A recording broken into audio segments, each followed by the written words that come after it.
Good morning.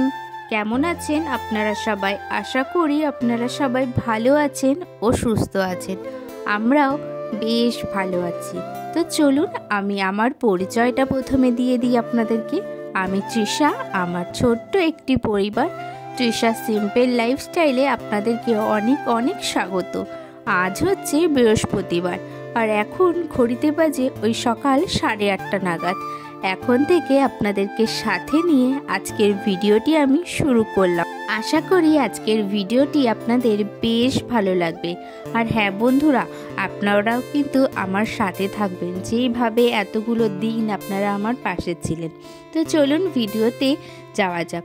ঘুম থেকে না আজকে অনেকটাই দেরি হয়ে গেছিল।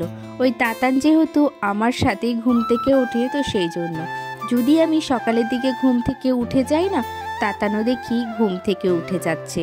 তো সেই জন্য ওর সাথেই কিন্তু আমাকে শুয়ে থাকতে হচ্ছে ওই 8টা 8:30 পর্যন্ত। কারণ কি, এত সকালে আর এতটা ঠান্ডা যেহেতু, তো সেই জন্য। এদিকে আবার তাতানের কিন্তু খুবই ঠান্ডার দোষ, একটুতেই কিন্তু ওর প্রচণ্ড ঠান্ডা লেগে যায়। আর সকালের দিকে যদি ওকে ঘুম থেকে ওঠানো হয় না, তাহলে ওই ঠান্ডাটা বসে গিয়েই তখন আবার আরেকটা কিন্তু প্রবলেম শুরু হবে। তো তাও যতটাই আমার কষ্ট হোক না কেন, আমি কি করি, ওর সাথেই কিন্তু সবসময় শুয়ে থাকি। এই যে ঘুম থেকে যত দেরি করে উঠবো, কাজগুলোও কিন্তু ততটাই দেরিতে হবে। আর মাথার মধ্যে কিন্তু একটা চাপ থাকেই যে কাজগুলো কখন আমি শেষ করব। তারপরে আজকে আবার যেহেতু অনেকটা দেরিতে আমি ঘুম থেকে উঠেছি, তো সেই জন্য আজকে ঘুম থেকে উঠে না সবার প্রথমে আমি তাতানকে একেবারে রেডি করিয়ে ছাদে দিয়ে এসেছি মায়ের কাছে। তাতান যতক্ষণ রোদে থাকবে সেই টাইমটার মধ্যে কিন্তু আমাকে আমার সমস্ত কাজ শেষ করতে হবে। তো ছাদের থেকে প্রথমে এসেই না আমি আমার স্নানটা সেরে নিয়েছি। একই তো অনেকটা বেলা হয়ে গেছে, আর এখন যদি আমি স্নানটা না করি না, তাহলে অনেকটা দেরি হয়ে যাবে, আর পরে না ওই আলসা মতো ধরে যাবে স্নান করতে।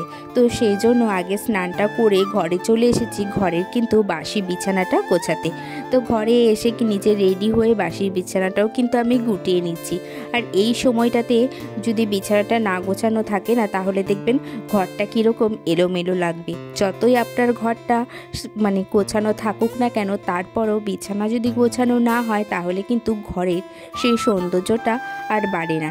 এদিকে দেখুন আমার কিন্তু বিছানাটা গোছানো হয়ে গেছে। আর তারপরে কিন্তু কিছু সাইডে জামা প্যান্ট ছিল তাতানের, তো সেই জামা প্যান্টগুলো কিন্তু আমি গুছিয়ে নিচ্ছি।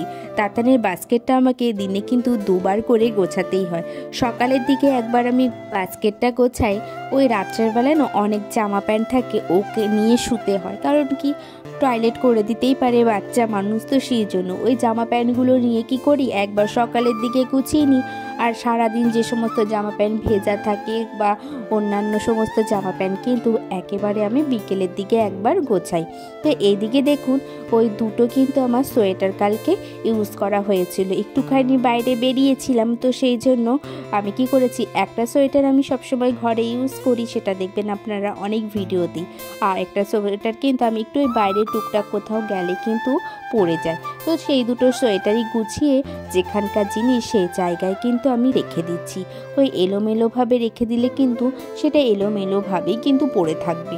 তারপরে যেহেতু এখনও অনেক কাজ আছে, তাতানের জন্য খাবার বানাতে হবে, তারপরে রান্না বান্নাও আছে, তো সেই জন্য কাজগুলো কিন্তু আমি একটু তাড়াতাড়ি করার চেষ্টা করছি। আর এদিকে দেখুন আজকে না অনেক কিন্তু জামা প্যান্ট কাচা হয়েছে সকালবেলা, তো সেই জামা প্যান্টগুলোকে নিয়েই কিন্তু আমি ছাদে দিয়ে এসেছি, মা রোদে দিয়ে দেবে। কারণ কি, এখন আমাদের ছাদে সেরকম কিন্তু রোদটা নেই, তো সেই জন্য মা বুঝে বুঝে যেখানকার রোদ থাকে সেই জায়গাটা কিন্তু দিলে, আর মা বারবার করে উল্টে দেয়, তো খুব তাড়াতাড়ি কিন্তু জিনিসগুলো শুকিয়ে যায়। আর আমরা দিলে ওই একবারই দিয়ে আসি, আর ছাদে ওঠা হয় না সেইভাবে, তো জিনিসগুলো ভেজাই কিন্তু থেকে যায়, আর সেগুলো কিন্তু সেইভাবে আর সেই দিনকে শুকায় না, ওই পরের দিনের আবার আশায় কিন্তু থাকতে হয়। আর এই যে এদিকে নিচে চলে এসেছি, নিচে এসে কিন্তু ফ্রিজ থেকে আমি তাতানের সবজিগুলো বের করে নিয়েছি। আজকে তাতানের খিচুড়িটা কিন্তু একটু তাড়াতাড়ি করব, ওই যে দেরি হয়ে গেছে, আর সকালের দিকে না শুধু সুজিটাই আমি খাইয়েছি, তো সেই জন্য বেলাও হয়ে যাচ্ছে, একেবারেই ভাবলাম কি তাতানের খিচুড়িটা আমি করে নিই। তো আজকে আপনাদের সাথে আমি সেটাই শেয়ার করব, আমি কিভাবে তাতানের খিচুড়িটা আমি কিন্তু করি। ওই একটা আলু, একটা সিম, একটা বরবটি, একটা বিনস আর হচ্ছে যে গাজর আর আমি কুমড়ো দিয়েই কিন্তু খিচুড়িটা করি। আপনাদের বাচ্চা যেরকম পরিমাণে খায় সেই হিসেবেই কিন্তু করবেন। আমি যেহেতু তাতানকে দিনে 2 বার করে খিচুড়িটা দিই, তো সেই জন্য আমি কিন্তু পরিমাপে একটু বেশি করি। যদি সেই খিচুড়িটা থেকে যায় সেটা কিন্তু আমরা খেয়ে নিই, নষ্ট কিন্তু করি না। আর আমি যেহেতু তাতানকে মিক্সিতে এখনও পেস্ট করে খাওয়াই না, তো সেই জন্য কি বলুন তো, ওই ছাঁকনিতে যেহেতু ছেঁকে খাওয়াই, তো সেই জন্য তাতানের খিচুড়ির পরিমাণটা কিন্তু একটু বেশি লাগে। তো আপনারা যদি মিক্সিতে করে খাওয়ান তাহলে কিন্তু পরিমাণটা একদমই অল্প নেবেন, কারণ কি বাচ্চারা তো সেভাবে খেতে চায় না। তো সেই জন্য আপনারা তো দেখলেন আমি সবজির পরিমাণটা কতটা নিলাম। আর আমি ওই 1 মুঠ মসুরির ডাল আর 1 মুঠ হচ্ছে গোবিন্দভোগের চাল নিই। যেদিন গোবিন্দভোগের চালটা আমার কাছে থাকে না, সেদিন আমি কি করি, সিদ্ধ চালটাকেই কিন্তু দিই, কিন্তু সেটা যখন আমাদের আগে যেহেতু ভাত হয়ে যায়, সেখান থেকে একদমই অল্প সীমিত পরিমাণে কিন্তু আমি দিই। এই যে এদিকে কিন্তু আমি রেডি করে নিয়েছি, আর একটুখানি অল্প সামান্য নুন, হলুদ আর হচ্ছে একটু সর্ষে তেল দিয়ে কিন্তু আমি ওই প্রেসারে দিয়ে দিই। 6 থেকে 7টা সিটি মেরে কিন্তু নামিয়ে দিই। তো এইভাবেই কিন্তু আমি প্রত্যেকটা দিন তাতানকে খিচুড়িটা খাইয়ে থাকি। আর তারপরে যেহেতু সকালের খাওয়া দাওয়ার পরে কিন্তু আমি আর বাসনগুলো মাজতে পারিনি, ওই বেসিংয়েই কিন্তু ছিল। তো সেই জন্য কি করলাম, সেই বাসনগুলোও কিন্তু আমি মেজে নিয়েছি। আর আজকে যেহেতু আমাদের নিরামিষ, তো আজকে ভাবলাম কি সোয়াবিনের কোপ্তা বানানো যাক। তো প্রত্যেক দিন তো ওই সোয়াবিনের তরকারি তো আমরা খেয়ে থাকি, তো আজকে তাই ভাবলাম কি এই জিনিসটাই আমি করি। তখনও জানি না যে জিনিসটা খেতে কীরকম লাগবে, কারণ কি আমিও কিন্তু এই জিনিসটাই ফার্স্ট টাইমই করছি। তো জানি না, চেষ্টা করছি যতটা ভালো করার মতন। তো চলুন আমি কিভাবে জিনিসটা করছি সেটাই আপনাদের সাথে শেয়ার করব।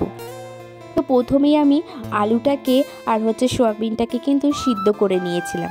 তো সোয়াবিনটা তারপরে মিক্সিতে একটুখানি পেস্ট করে নিয়েছি। সেটার মধ্যে আলু হচ্ছে যে একটু চালের গুঁড়ো দিয়েছি, কর্নফ্লাওয়ার দিয়েছি, জিরের গুঁড়ো, হলুদ, নুন আর হচ্ছে লঙ্কার গুঁড়ো আর ধনেপাতা দিয়ে কিন্তু ভালোভাবে কিন্তু মেখে নিচ্ছি। ভালো করে এই মাখাটা হবে ততটা ভালোই কিন্তু সেফটা হবে। যদি মাখাটা যদি ভালো করে না হয় না, তাহলে কিন্তু সেফটাও কিন্তু ভালো করে হবে না। আর এদিকে আমি কি করলাম, কড়াইয়ে কিন্তু তেল দিয়ে দিলাম, তেলটা গরম হওয়ার জন্য। আর আরেকটা সাইডে কিন্তু আমি হচ্ছে যে সোয়াবিনটার কিন্তু সেফটা দিচ্ছি। আমি ওই চপের মতনই কিন্তু সেফটা দিচ্ছি এক একটা করে। আর আমি কি বলুন তো, অন্যরকমভাবে কিন্তু সেভাবে আমি জানি না, তো এই প্রথম করছি, তো সেই জন্য এইভাবেই কিন্তু আমি একটা একটা করে কিন্তু সেফ দিয়ে দিচ্ছি। আপনারা চাইলে অন্যান্যভাবেও কিন্তু সেফ দিতে পারেন। আমাকে যেরকম মা বললো একটু গোল গোল ডিমের আকৃতি যদি করে তাহলে কিন্তু ওই কোপ্তাটা না ভাঙবে না। তো আমি তো সেটা জানতাম না, আমি করার পরে যখন শুনলাম আমি বললাম ঠিক আছে, নেক্সট টাইম যখন করব তখন কিন্তু ওইভাবেই করব। আর এদিকে দেখুন আমার কিন্তু হয়ে গেছে অনেকগুলো কিন্তু সেফ দেয়া। তো এরপরে কিন্তু তেলটাও গরম হয়ে গেছে, আর তেলের মধ্যে কিন্তু আস্তে আস্তে আমি সমস্ত সয়াবিনের সেফটা কিন্তু আমি ছেড়ে দিচ্ছি। আর একটু কিন্তু লাল লাল করে ভাজবো, যাতে যখন আমি ঝোলের মধ্যে দেব তাহলে যাতে ভেঙে না যায়।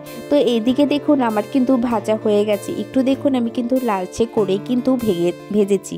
আর একটুখানি কিন্তু আঁচটা কম করে ভেজেছি, যাতে ভেতরের জিনিসটাও কিন্তু ভালোভাবে সিদ্ধ হয়ে যায় আর খেতেও যেহেতু টেস্ট লাগে। আর এখানে কিন্তু আমরা ভাজাই কিন্তু 2-3টে করে খেয়ে নিয়েছিলাম। আর পরে হচ্ছে যে কড়াইয়ে তেল দিয়ে দিয়েছিলাম, আর তেলের মধ্যে ফোড়ন দিয়েছিলাম হচ্ছে যে সাদা জিরে, দারচিনি, এলাচ, তেজপাতা, এই দিয়ে কিন্তু আমি আলুটা দিয়ে দিয়েছিলাম। আলুটা একটু ভাজা হয়ে গেলে একটু টমেটো দিয়ে দিয়েছিলাম, ওই একটার মতন টমেটো আমি দিয়েছিলাম। তো ওটাও দেখুন ভালোভাবে কিন্তু আমি ভেজে নিচ্ছি। আর এদিকে ভাজা হয়ে গেলে নুন, হলুদ দিয়ে একটুখানি হালকা কিন্তু ভেজে নিয়েছি।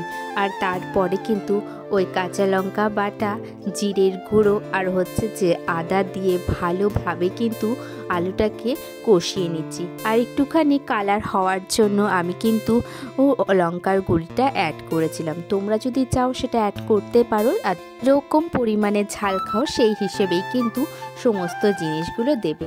আর ওই প্রায় 5 মিনিটের মতন কিন্তু আমি কষিয়ে নিয়েছিলাম ভালো করে আলুগুলো। তারপরে পরিমাণ মতো জল দিয়ে কিন্তু একটুখানি ফুটে এলেই আমি ওই সয়াবিনটা কিন্তু দিয়ে দিয়েছি। আর নামানোর আগে কিন্তু আমি গোটা গরম মশলা একটুখানি অল্প সামান্য ধনেপাতা দিয়ে কিন্তু আমি নামিয়ে ফেলেছিলাম। আর একটু তোমরা লক্ষ্য করবে যাতে কোপ্তাগুলো যাতে ভেঙে না যায়। আমার না কিছু কিছু কোপ্তা না ভেঙে গেছিলো, ওই যে বললাম সেফটা আমি প্রথমেই ভুল দিয়েছিলাম, তো সেই জন্য। তো খেতে কিন্তু বেশ ভালোই হয়েছিল সেই দিনকে। এদিকে রান্না করার পরে কিন্তু কিছু বাসন ছিল, সেগুলোই কিন্তু আমি মেজে নিচ্ছি। আর তার সাথে সাথে কিন্তু তোমাদের কিছু সুন্দর সুন্দর কমেন্ট আমি পড়ে নিচ্ছি। তো সবার প্রথমে সিম্পল হাউস ওয়াইফ লিখেছে, খুব সুন্দরভাবে কাজগুলো গুছিয়ে করলে। সোয়াবিনের তরকারিটাও কিন্তু বেশ ভালো লাগলো ভিডিওতে। তো থ্যাংক ইউ দিদিভাই আমার পাশে থাকার জন্য। দিদিভাই কমেন্ট করেছে, আপু আসলে তোমার ভিডিওগুলো অনেক ভালো লাগে, আর কাজগুলোও কিন্তু তুমি বেশ সুন্দর করে গুছিয়ে করো। আর আমি একজন গ্রামের খুব সাধারণ একজন বউ। তো থ্যাংক ইউ দিদিভাই আমার এইভাবেই কিন্তু পাশে থাকার জন্য আর পুরো ভিডিওটা কিন্তু দেখার জন্য।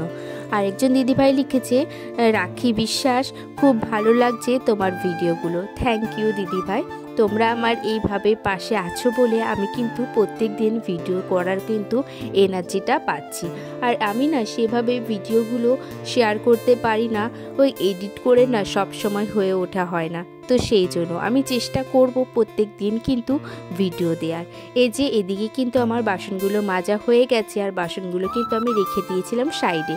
তো তারপরে দেখো আমার কিন্তু বাসনগুলো জল ছাড়ানো হয়ে গেছে, এই কারণে বাসনের র্যাকে প্রত্যেকটা বাসন আমি রেখে দিয়েছি। তো তারপরে ওই যে রান্না বান্না করা হয়েছে, এবারে কিন্তু আমার গ্যাসটা মোছার পালা। প্রত্যেক দিন তোমরা কিন্তু এই জিনিসটা আমার ভিডিওতে দেখবে। রান্নাবান্না করার পরে কিন্তু আমি গ্যাসটা প্রত্যেক দিন মুছি। আর আমার যদি গ্যাসটা না মোছা হয় না, তাহলে কিন্তু আমার নিজেরই রান্নাঘরটা কীরকম অগোছালো মনে হয়। আর এই যে গ্যাসটা মোছার পরে কিন্তু আমি রান্নাঘরটাও ভালোভাবে মুছে একেবারে কিন্তু বাইরে বেরিয়ে আসবো। তাহলে আর যখন খেতে দিতে আসবো রান্নাঘরের কিন্তু এই নোংরা জিনিসটা দেখতে হবে না। তো সেই জিনিসটা কিন্তু নিজেরও সুন্দর লাগবে। এই যে আমার সমস্ত কিন্তু রান্নাবান্নার কাজ আমার শেষ হয়ে গেছে। আর তারপরে ছাদের থেকে সমস্ত জামা প্যান্ট নিয়ে এসে আমি কিন্তু গুছিয়ে নিচ্ছি। আর যত দেরি করে কাজগুলো করব ততই কিন্তু দেরি হয়ে যাবে। আর শীতের বেলা তো কখন টাইমটা পেরিয়ে যায় বোঝা একদমই কিন্তু যায় না। এদিকে দেখুন আমি ভয়েস ওভার দিচ্ছি, আর দাতান কিন্তু কন্টিনিউ খেলেই যাচ্ছে। ওর গলার শব্দ কিন্তু আপনারা শুনতে পাবেন মাঝে মাঝে। আর তাতানেরও না আমার মতনই খুব ঠান্ডা লেগে গেছে। এই যে দেখুন কাশি দিচ্ছে, ওর ঠান্ডাটা কিন্তু কমতেই চায় না। এদিকে আমার জামা প্যান্টগুলো কিন্তু গোছানো হয়ে গেছে। তারপরে আমার জামা প্যান্টগুলো আমি আমাদের ঘরে কিন্তু নিয়ে এসেছি। আর এই যে জামা প্যান্টগুলো প্রত্যেকটা আলনার মধ্যে রেখে দিচ্ছি। আর তাতানের যে কটা জামা প্যান্ট আছে সেগুলো কিন্তু ওর বাস্কেটের মধ্যে আমি রেখে দিচ্ছি। ওই যে বললাম প্রত্যেক দিন কিন্তু আমাকে দুবেলা করে তাতানের বাস্কেটটা কিন্তু গোছাতেই হয়, কিছু করার নেই। বাচ্চার জিনিস তো অনেক বেশি কিন্তু ইউজ করা হয়। এদিকে তাতানের কিন্তু বাস্কেটটা গোছানো হয়ে গেছে। তারপরে তাতানের যে সমস্ত খেলনাগুলো ছিল সেগুলো কিন্তু গুছিয়ে নিচ্ছি। আর ওর যে এই ওষুধের র্যাকটা না আমার বারবার করে কিন্তু এলোমেলো হয়ে যায়। ওই সবাই মিলে জিনিসগুলো নেওয়া হয় তো, আর যে যেরকম পারে রাখা হয়ে যায়। ওই একবারে কিন্তু আমি দিনে গুছিয়ে নিই। ওই বারবার করে গোছাবো, বারবার নোংরা হবে, তার থেকে সব থেকে ভালো আমি একবারে কিন্তু জিনিসগুলো গুছিয়ে নিই। দিকে র্যাক গোছানোর পরে কিন্তু সবাইকে খেতে দিতে হবে, তখন প্রায় ওই 2টো মতন বেজেই গেছিলো। তো সেই জন্য একটু তাড়াহুড়ো করে সমস্ত কাজ করছি যাতে খাবার দিতে কিন্তু দেরি না হয়। আর খাবার দিতে যদি দেরি হয়ে যায় তাহলে কিন্তু পরের কাজগুলো করতেও আমার দেরি হয়ে যাবে। আর সেই সময়টা না তাতান ঘুমাচ্ছিল, তো তারপরে তাতানকে উঠিয়ে একেবারে কিন্তু বিকেলের জন্য রেডি করে দিচ্ছিলাম। ও একটু বাইরে বিকেলবেলা ঘুরতে যায় তো সেই জন্য। আর এই যে তাতানকে রেডি করে কিন্তু আমি কিছু খেলনা দিয়ে খাটের ওপরে বসিয়ে এসেছিলাম। আর এখনও সোফাটা যেহেতু গোছানো হয়নি, তারপরে বিকেলের ঘর ঝাড় দেওয়াটাও হয়নি, তো সেই জন্য ও কিন্তু ওই খাটের ওপরে বসে বসে খেলছে, আর আমি এই ফাঁকেই কিন্তু সমস্ত কাজগুলো কিন্তু করে নিচ্ছি। এদিকে আমার সোফাটা গোছানো হয়ে গেছে, আর তারপরে কিন্তু আমি ঘরটাও ঝাড় দিয়ে নিয়েছি। আপনারা কি শুনলেন তাতানের গলার আওয়াজটা? ওকে না খেলনা দিয়েছি, এবার মুখে যেহেতু দিতে দিচ্ছি না, তো সেই জন্য প্রচণ্ড কিন্তু রেগে যাচ্ছে, তো সেই জন্য কিন্তু চিৎকার করে করে উঠছে। আর আজকের মতন ভিডিওটা আমি এখানেই শেষ করলাম। যদি আমার ভিডিওগুলো ভালো লেগে থাকে তাহলে আমার পাশে থাকবেন আর সাথে থাকবেন। দেখা হচ্ছে নতুন একটি ভিডিও।